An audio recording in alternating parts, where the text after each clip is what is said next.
नमस्कार दर्शकों, मैं ज्योतिषी रमन कुमार आपका स्वागत करता हूं। दर्शकों, आज हम बात करेंगे गुरु ग्रह के बारे में जो वक्री हो गया है। वक्री गुरु ग्रह आपको बनाएगा भाग्यवान, किस्मतवान, आपके कर्ज उतार देगा, आपको संतान सुख देगा, शिक्षा का सुख देगा, आपके घर में बरकत आएगी, प्रॉपर्टियों का सुख मिलेगा, आपको पदोन्नति मिलेगी, आपकी नौकरी में प्रमोशन मिलेगी, आपका व्यापार बड़ा हो जाएगा। 95% ये इंटरनेट में फैला हुआ है कि गुरु ग्रह अब वक्री हो गया है तो ये आपकी राशियों पर कहर बनकर टूटेगा, विनाश कर देगा, बहुत कड़ी परीक्षा लेगा, पता नहीं क्या क्या शब्द। और मैंने बहुत ही डीप एनालाइज की है 12 राशि 12 लग्नों के बारे में। मैंने देखा सिर्फ 2 राशियों पर थोड़े से बुरे परिणाम देने वाला है, वो भी अगर आप पर गुरु ग्रह की महादशा, अंतरदशा या पत्यंतर दशा चल रही है उतने समय के लिए, अगर आप पर यह दशा चल रही है। नहीं तो रूटीन में जो आप पर दशाएं चल रही हैं, जैसा चल रहा है वैसा ही चलेगा। उल्टा गुरु वक्री शनि जैसे बढ़िया रिजल्ट देगा, आपके कर्ज उतार देगा, आपकी जो मान हानि हो रही थी, डर बना हुआ था, वो आपका सम्मान होना शुरू हो जाएगा। मेष राशि वालों से, मेष लगन वालों पर से बात शुरू करते हैं। मेष राशि और मेष लगन वालों के लिए हर ओर से उत्तम। जब मैं उत्तम कहूंगा, सेहत के लिहाज से, धन के लिहाज से, औलाद के लिहाज से, मैरिज लाइफ के लिहाज से, व्यापार के, नौकरी के सब लिहाज से उत्तम होगा आपका।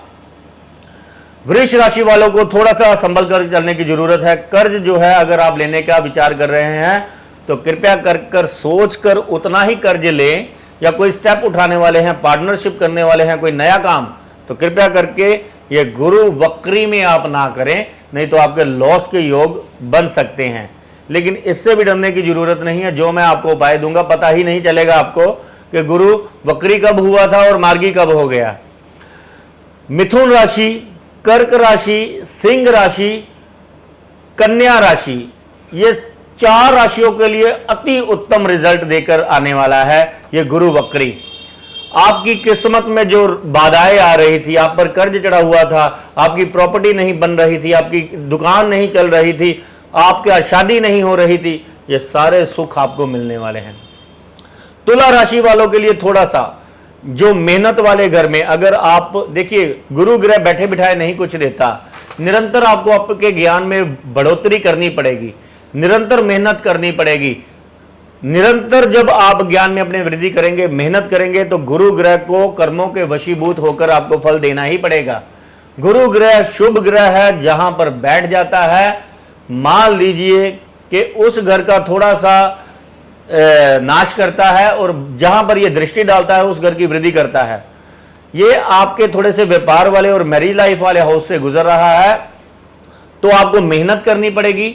और थोड़ा सा अगर आपकी शादी का कोई योग है तो उसको थोड़ी देर के लिए टाल दें, जब तक ये मार्गी नहीं होता। बाकी हर लिहाज से ये उत्तम जाने वाला है, उपाय भी मैं आपको दूंगा।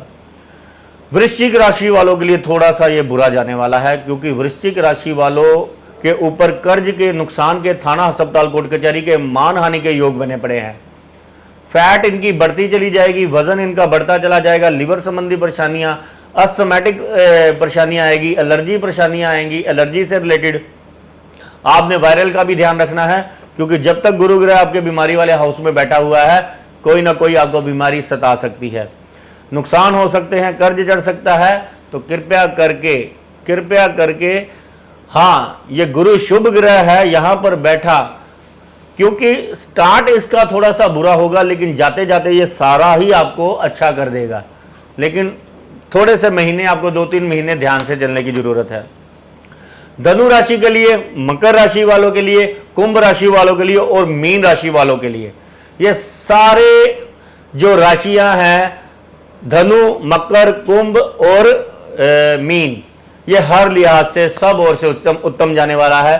फाइनेंशियल भी, हेल्थ वाइज भी, मेंटली भी, और आपको प्रॉपर्टी से रिलेटेड भी, शिक्षा से संबंधित भी बरकत भी आएगी, व्यापार तेजी से चलेगा और आपकी नौकरी में भी तरक्की होगी। तो डरने की तो कोई बात ही नहीं है। 95% जो है ये गुरु ग्रह वक्री अच्छे रिजल्ट देने वाला है, क्योंकि ये अच्छे हाउसेज में पड़ा हुआ है और अच्छे नक्षत्रों में पड़ा हुआ है। तो कृपया करके इससे डरने की जरूरत नहीं है। निरंतर मेहनत करते जाएं, निरंतर तरक्की होती चली जाएगी। भगवान पर आस्था रखें। और जिनके लिए बुरा है, 400 ग्राम चने की दाल चलते पानी में जल प्रवाह करें, गाय की, गुरु की, मंदिर की सेवा करें, ओम नमः शिवाय का जाप करें, केसर का तिलक लगाएं और हल्दी की गांठें जल प्रवाह करें। 8 हल्दी की गांठें अगर आप जल प्रवाह करते हैं तो बिल्कुल भी घबराने की जरूरत नहीं है। आपकी शादी भी टाइम पर होगी, आपके पैसे भी जो है, अगर अड़चन आ रही है, पैसे कमाने में धन की तंगी सता रही है, सब दूर हो जाएगी। धन्यवाद, नमस्कार।